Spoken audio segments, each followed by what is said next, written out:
Pudding. Just the word makes you smile instantly. It's soft, it's sweet, sometimes it's creamy, sometimes it's bouncy and fun. Pudding is a friend in a bowl. But have you ever wondered where this delightful dessert originally came from? Buckle up, dear reader, because we're about to take a wobbly, jiggly journey through the fascinating history of pudding. Now, this wasn't the pudding we know and love today. No, sir. The pudding of ancient times was a far cry from the creamy, sweet delight we enjoy now. This ancient pudding was probably lumpy and a bit bland. It was more of a simple mixture, often made from basic grains and water, lacking the rich flavors and smooth textures we associate with modern puddings. But hey, it was a start. Every great dish has to begin somewhere, and this humble beginning laid the foundation for the delicious evolution to come. The ancient Romans had a thing for a porridge called pulse. This was their go-to meal, a staple in their diet that provided sustenance and energy. They ate it for breakfast, lunch, and dinner. Talk about pudding fanatics.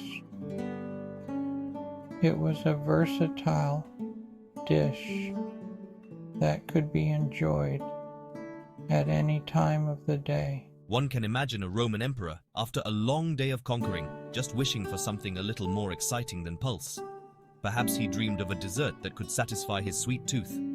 "Can't a guy get a little honey and spice around here?" he probably grumbled. The emperor's desire for a more flavorful treat was understandable. Little did he know, tastier puddings were on the horizon. The evolution of pudding was just beginning, and soon it would become the beloved dessert we cherish today.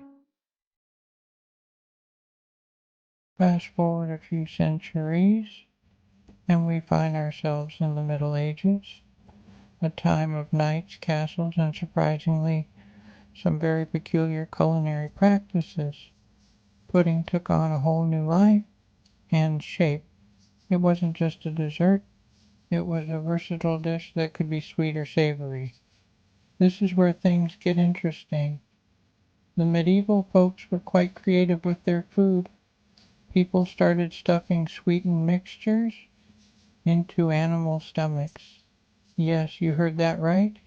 Animal stomachs were cooking by Schwerbrut vessels of choice. Don't worry, it's not as gross as it sounds. In fact, it was considered quite the delicacy back then. Imagine a medieval kitchen. The hustle and bustle, the clanging of pots and pans, and the aroma of various ingredients filling the air. A frantic cook is chasing a runaway piglet, a length of sausage casing trailing behind it.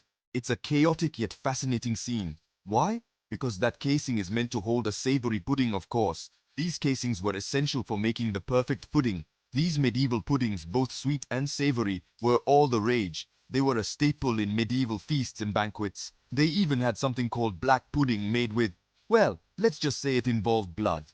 It was a rich and hearty dish, not for the faint of heart. Thankfully, we've moved on to more appetizing ingredients. Today, our puddings are made with fresh, wholesome ingredients that are much more appealing to our modern palates. When Europeans hopped across the pond to America, they brought their love of pudding with them. These early settlers carried with them not just their hopes and dreams, but also their cherished recipes, including those for their beloved puddings. But America, being America, decided to put its own spin on things. The melting pot of cultures and ideas led to a culinary revolution, and pudding was no exception. Out went the boiled puddings of old, and in came creamy, dreamy concoctions. These new versions were smoother, richer, and more indulgent, capturing the spirit of innovation that defined the young nation. Imagine a young America full of pep and ingenuity. The streets buzzed with excitement and the air was thick with the promise of new beginnings. They looked at those stodgy European puddings and said, "We can do better." And better they did. Chocolate pudding, banana pudding, and so many more flavors were born from this spirit of innovation. Even pistachio pudding for the adventurous eaters. These new flavors were a testament to America's creativity and willingness to experiment. America embraced pudding in all its glorious forms.